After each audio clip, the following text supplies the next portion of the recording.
The podcasting technology of NORML is made possible by Red Aphid Interactive Media. More information at redaphid.com.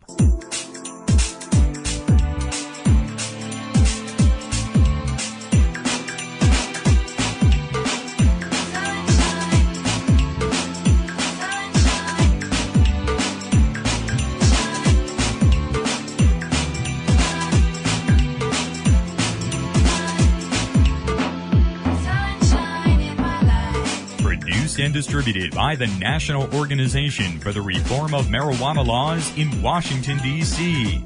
This is your daily audio stash, the growing truth about cannabis. Welcome to the most popular audio podcast regarding marijuana in all of America and all the world, featuring interviews with scientists, politicians, doctors, prohibition policy activists, regular cannabis consumers, musicians, and NORML staff and NORML's board of directors, along with music and comedy no other podcast can offer.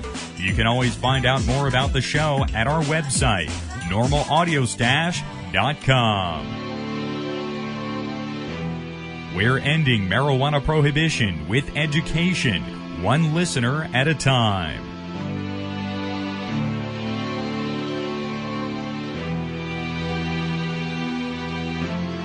Welcome back to NORML's Daily Audio Stash on this Friday. It's June 29th. I'm your host, Chris Goldstein. Take a moment to join us at NORML to end marijuana prohibition in America. We can't do it without you. Make sure you join up online today at norml.org. We have a great show for you here today. We're going to have music from the Independent Online Distribution Alliance. And guess who's joining us today? NORML Advisory Board member Tommy Chong.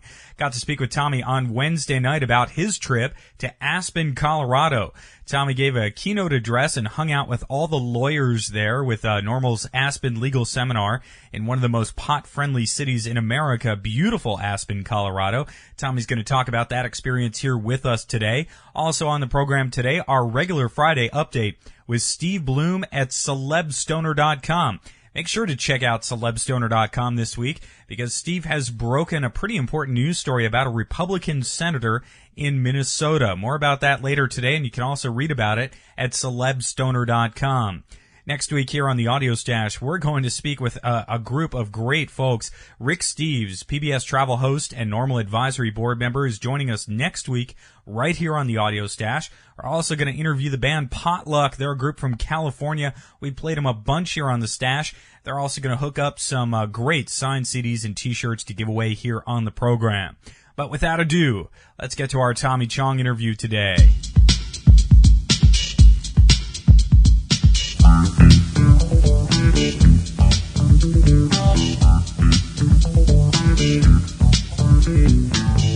World-famous comedian and actor Tommy Chong is now a member of the NORML Advisory Board. He's begun a new phase with his career as an activist.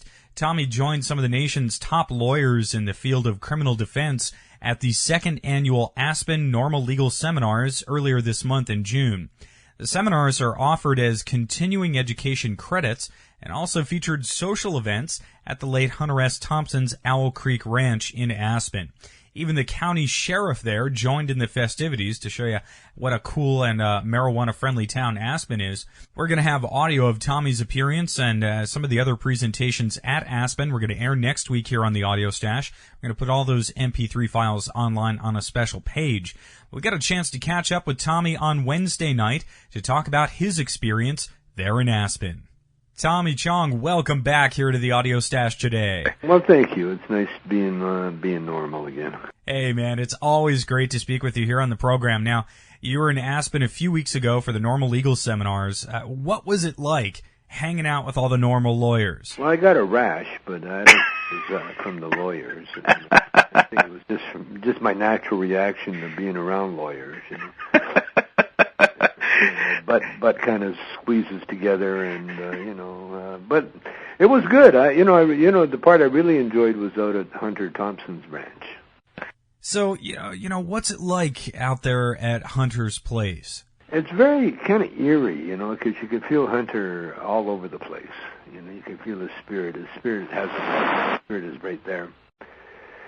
And it was, but it was fun. It was the whole weekend was great because I had a chance to break my fast. I'd been on a pot fast for 3 years, and wow. I said, you know what, it's a good time to break it.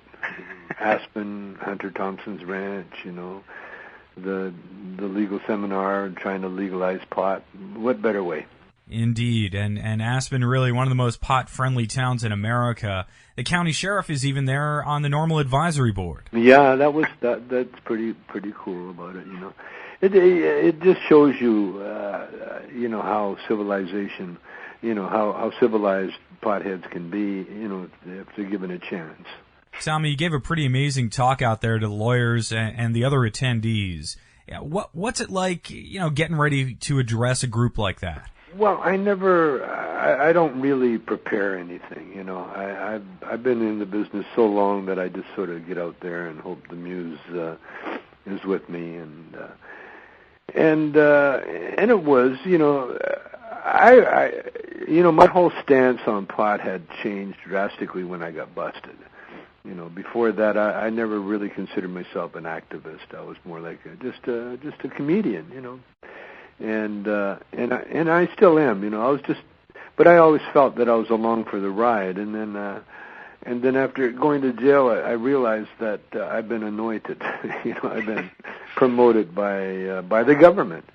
That I have to, you know, that people are interested in what I have to say, and I've been in the business long enough that my whatever I say has credibility. And so, speaking to lawyers. It was a nice change. Usually I'm listening to them, you know. And breaking that fast out there after a few years, you think pot's gotten a little bit better in that time? No. Either that or I've become more potent. No. Actually, it's become smoother. You know, anyway, that's what I found out. You know, the better. It's like good wine. You know. Mm. You know, you don't taste the chemicals. You know, you just the good bud. You just taste the goodness. The wonderful natural flavonoids. Yeah, just nice, gentle. It was a very gentle, invigorating. But you know, with me, I've been able to become more spiritually minded.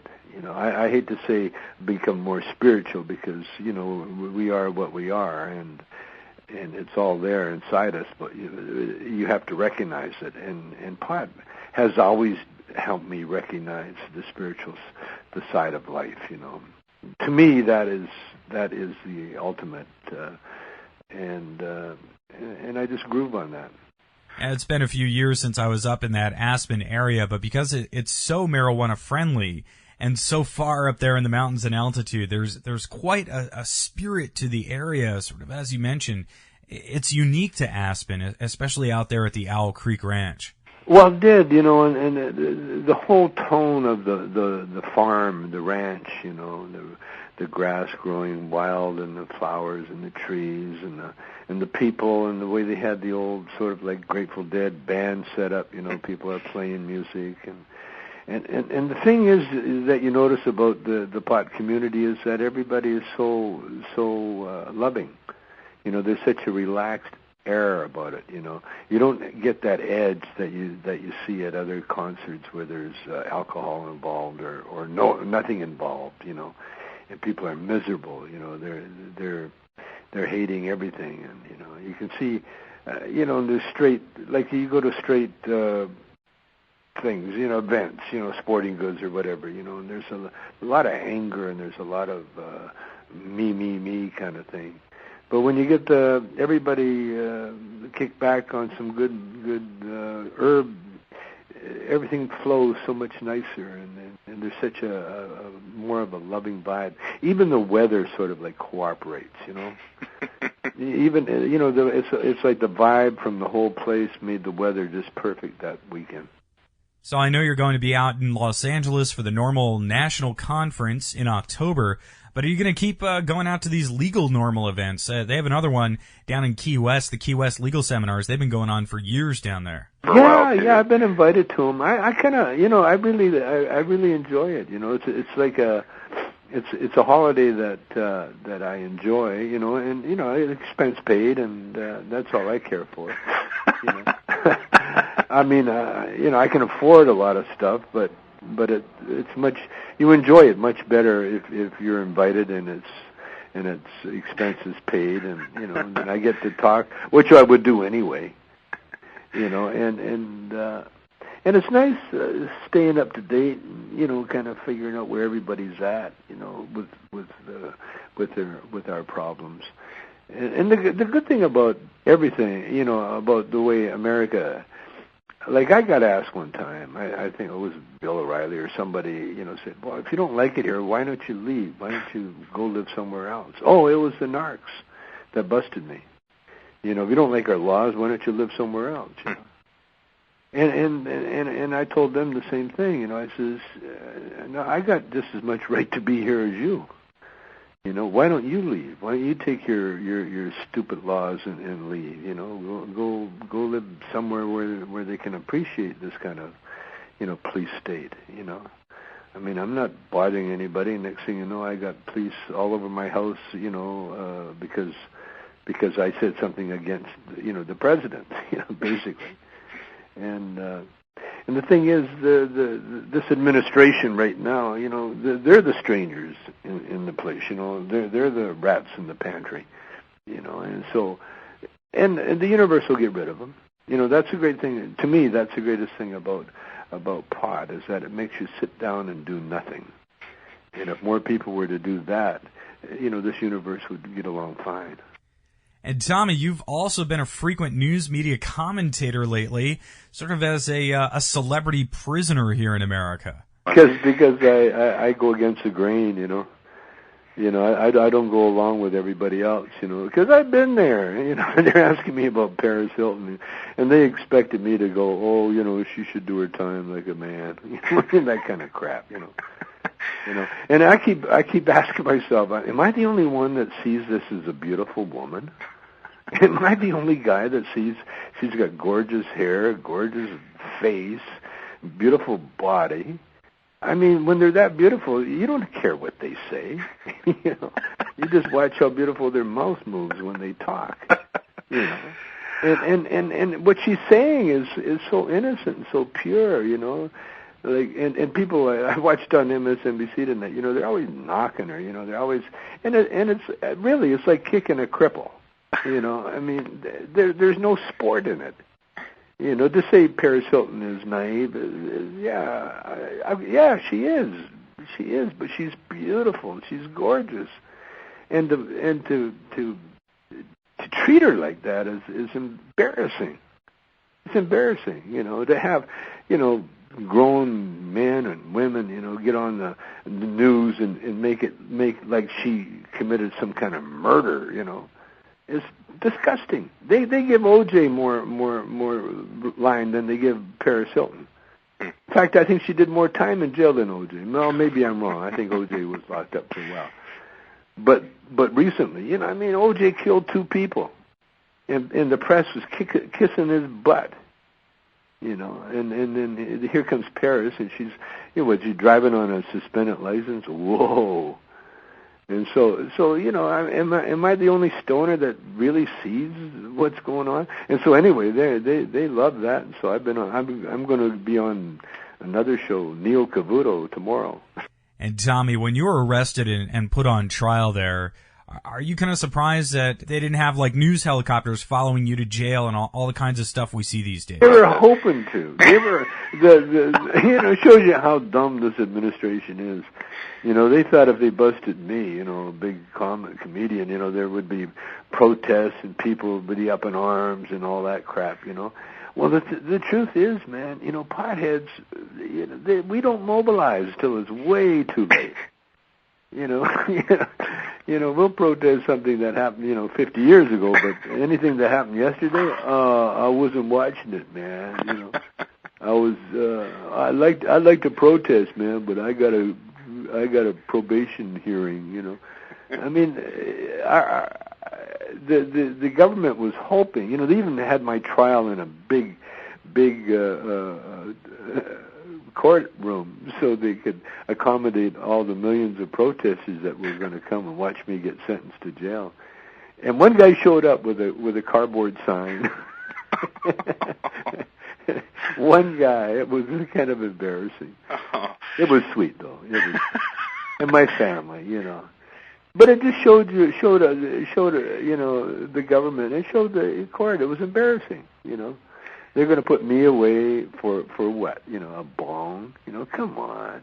But that's okay. That's, you know, it's all karma, and it all worked out good. Tommy, you're a native Canadian. We had Libby Davies, a member of the Parliament from Vancouver, here on the program last week. I was really heartened to hear just how common sense some of these Canadian elected officials are. Seems like they're much more so than our American politicians. The difference with Canada is we believe everything. Like if I hear, you know, when I was a guitar player, I'd hear a riff on a guitar on a record, and I'd believe that this guy really played it, you know. And so I'd, you know, bend my fingers and, you know, kill myself learning it. And to come down here and find out that, you know, they did it piece by piece, or they played it real slow and then they sped it up. You know what I mean? Mm-hmm. You know, there's a lot of smoke and mirrors in the States.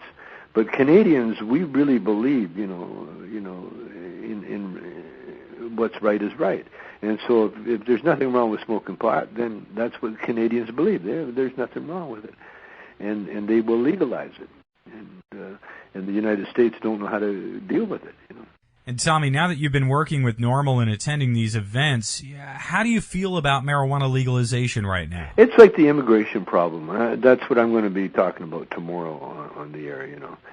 And the immigration problem is it's like enforcing jaywalking tickets in New York City. You know, it's impossible. Yeah, jaywalking's against the law, but to enforce it, it's impossible. Because what you do, if you really enforce it, there's a backlog, and it stops the flow, you see. And immigration is the same thing. You know, immigration is like trying to stop the birds from migrating south or north or wherever they're flying to, or the wildebeest in Africa. You're trying to stop them from migrating, you know. This is a migration of human beings that are leaving one area to go to another area where there's food and there's work. And it's impossible to regulate it, to stop it, and all you can do is accept it. And that's the same thing as the legalization of pot. You know, whether you legalize it, whether you decriminalize it, whatever you do with it, it doesn't alter the fact that it's a number one cash crop in the world, and it has been for the last 30 years. It grows faster and better than any other plant on the planet. It provides medicine. It provides employment. It provides cash, untaxable cash. It's impossible to stop what it's doing. The only thing you can do is either catch up to what's going on and enjoy it, like the Dutch did, or you can do this alternative universe, which is with a DEA, and then you got people open for graft and corruption, and that's what's happening.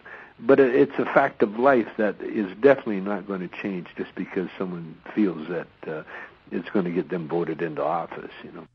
Oh, Tommy, this has been great. It's always wonderful to have you here as a guest on the Audio Stash. Many thanks again for joining us here today. Okay, bro. That was, of course, world-famous actor and comedian Tommy Chong. We have links to his book, The I Chong, up on our website today at NORMLAudioStash.com. Tommy is a member of NORML's advisory board, and a very active one at that.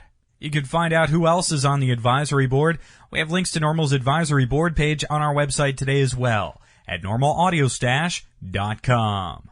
Stay tuned. We're getting our Celeb Stoner update with Steve Bloom in just a moment. What's up, guys? This is Miss High Times 2007, and you're chilling with us here at the NORML Podcast.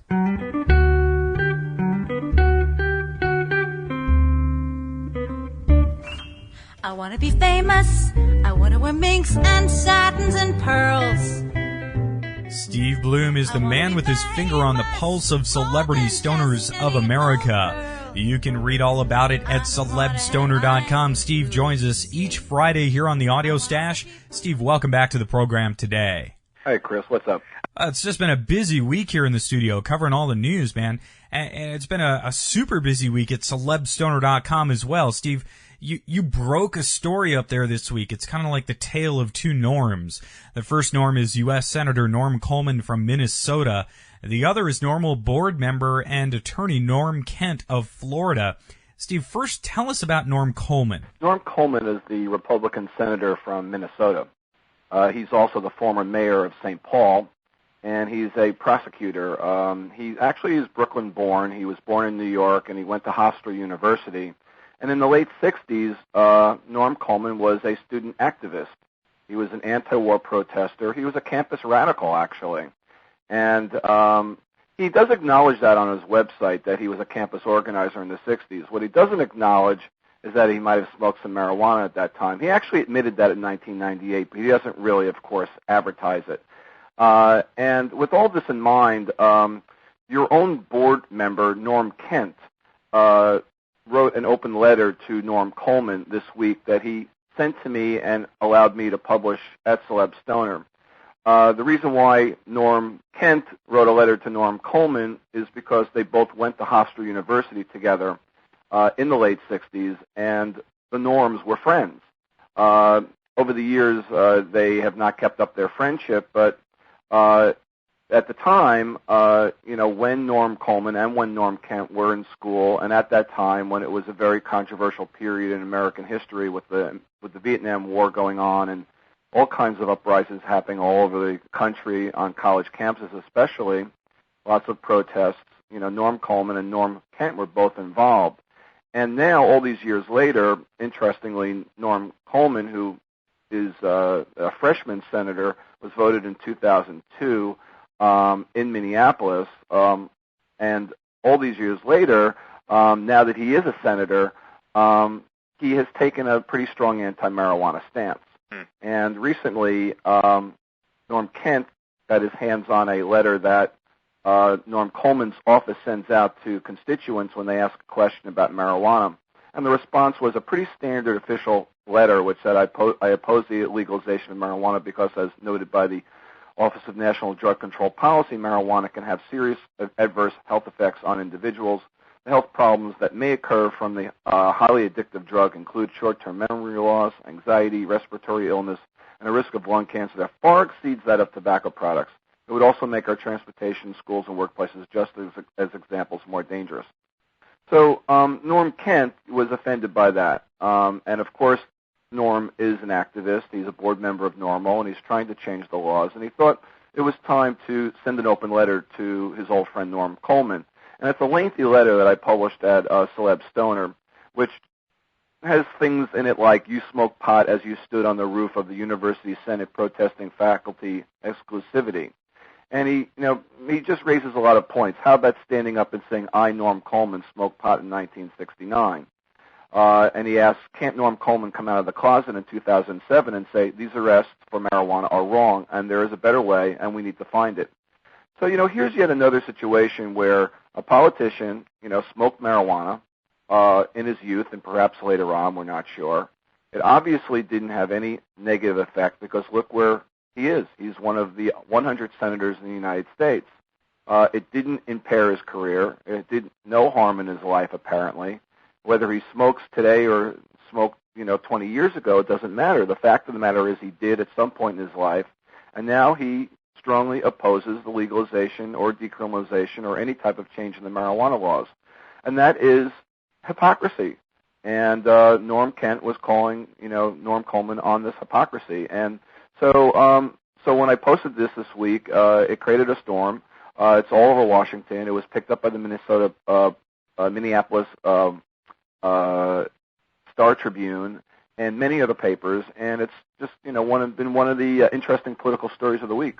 And judging just from the pictures you have up there of the young Senator Coleman, he seemed to really be almost the stereotypical campus hippie of his day. Yes, indeed. I would say he is. He was, and the photos are pretty revealing. There's a photo of Norm Coleman with a bullhorn giving a speech. Hair is super long. There's a photo which you really can't tell that it's him, but it was posted on Wikipedia and it hasn't been debunked. A photo of him unfurling a banner that said "Stop the War" with a peace sign, and he's one of three guys on a roof, unfurling it. There's a couple of other photos that came out this week as well that that other websites have located that more hippie era photos of Norm Coleman. And by the way, Norm Kent is a very reliable witness. As you say, yes, he's an advocate and he has his reasons why he wanted to so-called out Norm Coleman. But he is a lawyer. He's a traffic civil court judge in Fort Lauderdale. He has his own radio show. This is no joke. This is a serious thing. And every so often, somebody comes to the surface and says, hey, I did something with somebody highly important, and I think the world should know. And hopefully you can force, that individual to change their opinion, that they will, acknowledge it, admit to it, and, try and rectify this to some degree. I don't think, that has occurred yet. We haven't, heard anything really directly from Norm Coleman's office. There have been several statements. One was directed towards NORML. There's a spokesman named Leroy Coleman who says, years later, with the hindsight of maturity, he, as a Norm, realizes that it was a dangerous time in his life and could have well had seriously negative. No, actually, this is not the normal comment. This is seriously negative consequences on his health and on those around him. And the second comment is this advocacy group's desperate attempt to drum up publicity for their cause is anything but normal or acceptable. So, they're responding, but that's how they're responding. Obviously, they're not going to say, oh, yes. But as truth comes out, he did admit in 1998 when he was running for governor, and by the way, he lost to Jesse Ventura that year, that he did smoke marijuana. He did admit, when he was asked the question. And I don't expect him to, make this part of his platform to say, yes, I'm a big marijuana smoker. Who knows? It probably would have interfered with him, winning the Senate race in 2002. By the way, another interesting thing was, in reading up on Coleman this week, was that he was a roadie for the band 10 years after. So, here's a guy who really fits, fits the part, for a 60s era activist, somebody long hair, campus activist, the bullhorn on campus, working for a rock band. The guy can't hide, basically. This is what he did back then. But interestingly, as people, redefine themselves in America and hope that people, forget about, what they did initially and early in their lives, ultimately things can come back out and bite them. And this one's sort of biting him. Now, whether it's going to have any kind of major impact on Norm Coleman, we don't know. It could affect his next race, which is a 2008 race. And he looks like he might be running against Al Franken, the comedian and author and former Saturday Night Live writer and star. And in the paper, in the Minneapolis paper, they chose to write a story that wasn't strictly about Coleman and his pot use on this particular, open letter, but more a general story about the candidates in 2008, Franken and Coleman, and their drug use, prior drug use. And in the case of Franken, he's admitted that he did coke and LSD during his, crazy, hazy SNL days. And now, of course, Coleman, although he has once admitted, it's kind of coming to the surface a little bit more. There was just more to it than just maybe, hey, one time I smoked a joint. This is something he did regularly back then. And who knew that, he was this campus radical? I didn't really know much about Norm Coleman. So when I started digging around, I went to Wikipedia and read the bio on him, and there were these great black and white photos of him with the bullhorn and, with the banner. And then a couple of other photos have circulated since, all black and white photos, very, very much of the era. And, it's clear that, this guy has this history, and he's kind of keeping it somewhat under wraps, and now it's coming out. That's just awesome this week, Steve. Celebstoner.com, not just reporting on what's happening, but breaking the news out there. Great work there, man. And as you mentioned, as the Senate race heats up with Al Franken there. Maybe if Franken says he's not ashamed, perhaps even somewhat proud of his cannabis consumption, this could be a real defining issue and turning point of that race. Now, speaking of other folks who are kind of denying their past a little bit, Paris Hilton, who was featured at celebstoner.com in more than a few photos, either smoking or possessing some marijuana, said in her Larry King interview this week that she doesn't do any drugs. Steve, were you surprised by that? Well, honestly, I mean, why would she tell Larry King, after what she's just been through, she's going to sit on, national television and say, yeah, I've done drugs? I mean, I don't blame her. I mean, I'm sure she was well counseled, as to how to handle, questions from King, and I'm sure they said to her, if he asks you about drugs, just, deny it. The Smoking Gun, one of our favorite websites out there, has posted a series of videos that come out of like the treasure trove of Paris exposed videos, I believe, and there's a lot of stuff with her, smoking, and there's something regarding Quaaludes, and mostly it's marijuana, which is always good with Paris. So they're basically saying, hey, come on, Paris, we know that you do some drugs, at the very least marijuana. And, I've posted numerous photos, and a lot of people have seen the photos on my site and elsewhere of Paris Hilton smoking pot. There was one fairly recent at the, I think it was the Coachella Festival, and she had that famous shot of a little baggie of pot in her handbag last year, and, there was a shot of her on a balcony smoking. So, I mean, and I do know personally, from, sources in LA that, she regularly buys marijuana from a marijuana dealer. And so this is not a surprise, and I don't blame her for not, after really, I mean, people can make all the fun of her you want, but after what she's gone through, that's the last thing she needs to announce on national television. And by the way, I mean, people, again, laugh a lot about what happened to Paris Hilton and, make fun of it. But, she talked about, why she was, when the first days of being in jail and how, freaked out she was suffering from claustrophobia. Well, I'm sure a lot of people do when they're in jail. But, some people can have a very, very bad reaction to be locked into a very small space when you're not used to that. And who's used to it? So I'm sure she's not the only one who has that kind of medical condition when they get thrown into jail. And maybe, a lot of other people, they don't give a crap. They're just going to say, hey, stay there and, and just deal with it. In her case, because she was such a high-profile prisoner, they wanted to deal with it. And I think that was a very believable, explanation for why they felt that she was, suffering anxiety attacks. And, hey, you could do something really bad to yourself in a small, room like that, even though she didn't have probably much to do to herself. She couldn't cut her wrist or hang herself. But, I mean, you could, it's pretty dangerous, scenario. So I don't take it lightly. I don't take anything that was done to Paris Hilton lightly. I don't think it's a joke. I don't think it's funny. I'm really extremely disappointed in, the response that I saw among American people, just enjoying her stay in jail. I don't understand why people think, I think people love the irony of a rich woman like her going to jail, but besides that, I mean, you got to go beyond that and understand that, there's other ways to deal with, problems than putting somebody in jail. And Paris on the show, still says, first of all, she claims, hey, the first time, she had one drink, so that was her DUI, and everything after that was suspended, license violations. Not good, but, is that really a reason to put somebody in jail or give them a 45-day sentence? I think not. So, I think she was, made an example of, I continue to take her side on this, and I really wish people would back off. Right on, Steve.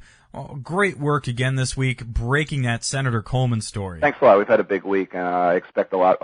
We had a big boost in traffic over this Norm Coleman issue, so hopefully it's alerted a few more people to the website. Well, Steve, many thanks again for joining us here on the Audio Stash every Friday. Looking forward to speaking with you again next week. Thanks a lot, Chris. Steve Bloom is the man with his finger on the pulse of celebrity stoners of America, telling you all about the famous folk who enjoy a toke. You can read about it all on his website, celebstoner.com. We have links to it on our website at normalaudiostash.com. Peace and justice for my brothers, for my sisters. Peace and justice for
Zion Train getting out of here today with that track Peace and Justice. Found them up at the Independent Online Distribution Alliance. Gonna have some more great music next week. We got kind of shuffled around this week because of breaking news.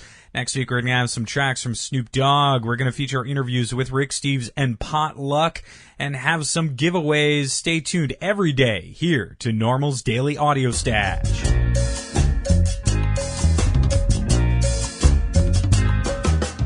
This has been NORML's Daily Audio Stash, the growing truth about cannabis. Visit our website at normalaudiostash.com.